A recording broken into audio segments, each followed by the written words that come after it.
Thanks to Twisted Moto, it's Nicki from Perth MX and Fat Cat Media.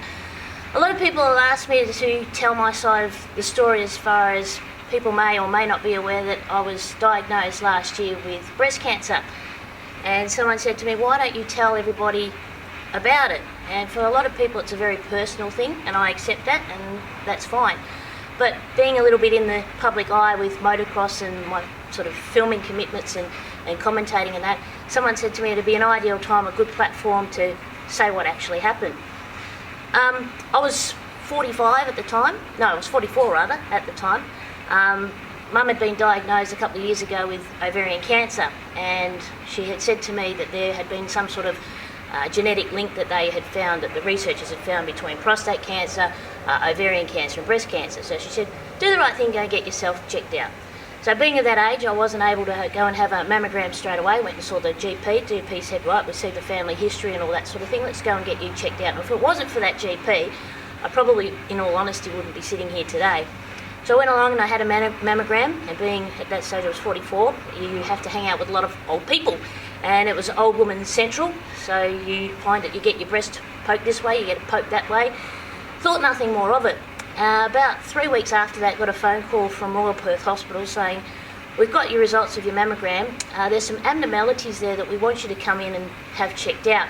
It's nothing to be worried about because we've had no sort of previous records of you to get a good sort of understanding of what's happening. We just want to check this out. Thought nothing of it. Said to my husband, Jeff, do you want to come in with me? He said, absolutely. So we went in there, and I remember the day distinctly. It was July the 7th. It was our anniversary. And went into Royal Perth Hospital, and again it was Old Woman Central. And at that stage I was a little bit sceptical and found it a whole lot of an inconvenience. Went in there, had various tests and so forth, and I wrote this on Facebook that I remember at the time there was Mrs. Haverchat there, and she did not do anything but gibble gabble in my ear. I think she was overly nervous. She would have been about, I guess, 70. We learned in that time all about her family, and when you're in a place like that, for me, you just wanted to be. I didn't want to be there. This was not going to be happening to me. This was an inconvenience, and sort of shut her out.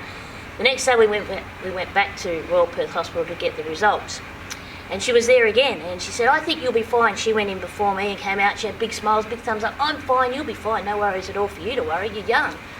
So we went in and we saw the doctor at Royal Perth in the breast cancer centre there, and she said, I'm terribly sorry to let you know that you have got breast cancer. And even now, just to have those words replay back in my own head, it was a kick in the guts. It really, really was. At that particular time, I don't really remember a whole lot of what she was saying because the blood was just pumping in my ears like, what on earth? Long story short, it was at that stage 2 breast cancer. Long story short, go into a hospital, get the lump removed, it'll be breast conserving surgery, you'll be good to go. Sweet. Went and saw a breast surgeon. He said, the lump's supposed to be about 2 centimetres. Piece of cake, we'll just remove part of the, I don't want to get graphical, but part of your nipple will be moved aside, get the lump out, sew you back up, your breast will still be there, you'll be fine. Overnight in hospital, great. So I went in on, it was the 25th of July, it's our son's birthday. Went in to have breast surgery, had mammograms in the morning, had wires hanging out, had to have injections because they have to see, to give the surgeons an idea of where to go, they shoot some radiation into you and it actually points to the direction of where the cancer actually is. They said at that stage it had not got into my lymph glands or my lymph nodes, it was just in that area of the breast. Cool. Woke up after surgery. Surgery was about, I think it was about 4 hours long. Jeff was getting a bit worried. Got out of the surgery about 8 o'clock that night and decided, everything went well, yep, everything's cool. Had a look down like that, oh sweet, it's still there. Surgeon came in the next day, he said, got good news and I've got bad news. Awesome. Good news is we saved your breast. Awesome. Bad news is we actually had to do a clearance of your lymph nodes. The cancer was a lot bigger than what we anticipated. We've had to remove 7 to 8 of your lymph glands under your arm. You've got a drain in at the moment. You will have to have chemotherapy and radiation, and the tumour was a lot larger than what we anticipated it was going to be. So the tumour that went from a 2 centimetre tumour actually went to a 10 centimetre tumour, and I would have to go back at a later stage after chemotherapy had finished and have more surgery because there was no clear indications of where, when they did that initial, I think they call it a lumpectomy, where the cancer had actually stopped, so they had to go back in.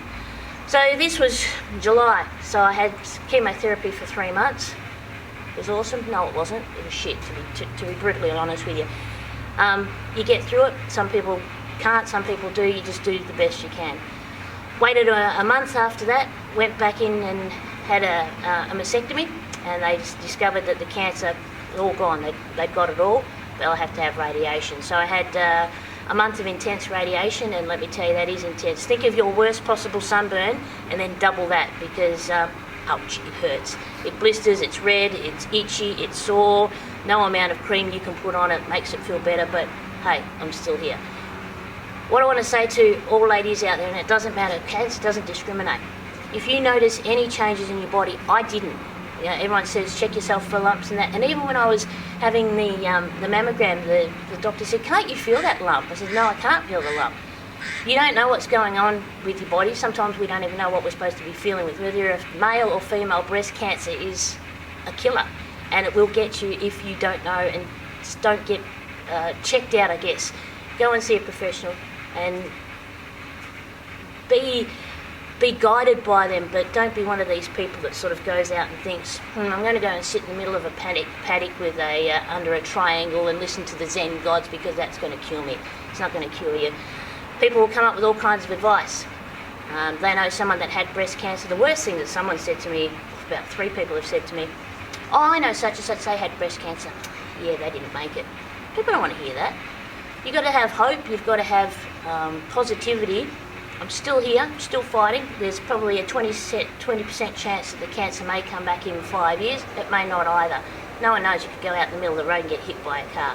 My advice is to, again, get yourself checked out. Go have a mammogram, go and ask your GP to be checked out for breast cancer, because at the age of 44 it happened to me, and I find myself going through, when I went through chemo, when I went through radiation, I was one of the youngest people there, but I also had, sounds horrible, it was a bit of a sigh of relief when someone younger than me came in and I was seeing an oncologist. She was 37, and it kind of hit home when she had 2 little kids with her. So, you know, it can happen to anyone. It happens to men as well. We know of a gentleman that had breast cancer too. So people say again, yeah, it's a very personal thing, don't talk about it, but no one I knew had gone through this. So it is a bit of a silent killer, because if I hadn't been diagnosed with it in July last year, what's that, 8-9 months ago, that 10 centimetre tumour would have taken up, probably it would have gone all like down into my arms and down in my lungs, all through the rest of the lymph glands that were there, and probably would have gone into my brain as well. So please get yourself checked out. It's not to be really negative about it or put a sombre tone on it, it's just factual, and I'm pretty much of a straight shooter for those people that know me.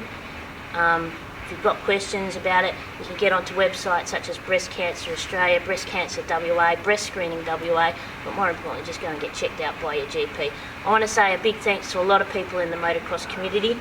There's a family out there, the James family. This is James the bear, and Andrea James sent me this bear when I first got diagnosed, and she said it helped out one of her friends. It helped me out immensely, and it'll get passed on to another lady somewhere along the track that will need some sort of support in that. So thank you very much to the James family. I've also say thanks to people like, I'm not going to mention surnames because they'll know, but Jenny, there was Decima as well. So many people like Marie that checked in with me on a weekly basis to make sure that I was okay and that things were travelling all right. And I just got to say a massive thanks to those people, and I wouldn't have been able to do it without the person that's been through thick and thin with me and knows me back to front, and that's Jeff. And if it wasn't for my husband Jeff and his support and ongoing just encouragement and just helping me out when I was as crook as a dog, I can't thank him enough. That's where you really find out that the people that are in your corner are in your corner because they want to be, that they genuinely care about you. There's been people out there that I've also heard rumours that say it's the best news they heard, that I got breast cancer. You want to pretty much want to have a good hard look at yourself if you think that that's kind of the message that you want to promote as a person, to make someone else feel like absolute crap when they're at the worst possible moment. I step above those kind of people, and I sort of think, that's your lot in life, good luck to you, because you're not going to be getting too far ahead with that kind of attitude. Be positive, be exciting, make things happen in your life. That's all that I can sort of advise to people. You don't know what's around the corner. We're only here for a short time, so make it last while you can. I want to say a big thanks to Gavin Higgs from Twisted Moto for saying, come on Nick, to sit down, tell your side of the story about breast cancer and what you've sort of gone through, and maybe it will help another person out there. So if you are going through a crisis, whether it's cancer or whatever at the moment, you do have people on your side and help is out there. You just got to ask for it. Sometimes that can be the biggest thing that you have to, I guess, look inwards when you have to ask someone for help. There's nothing bad about that. It just means that sometimes we all just need a little bit of a kick along in life. Thanks very much, and thanks for watching.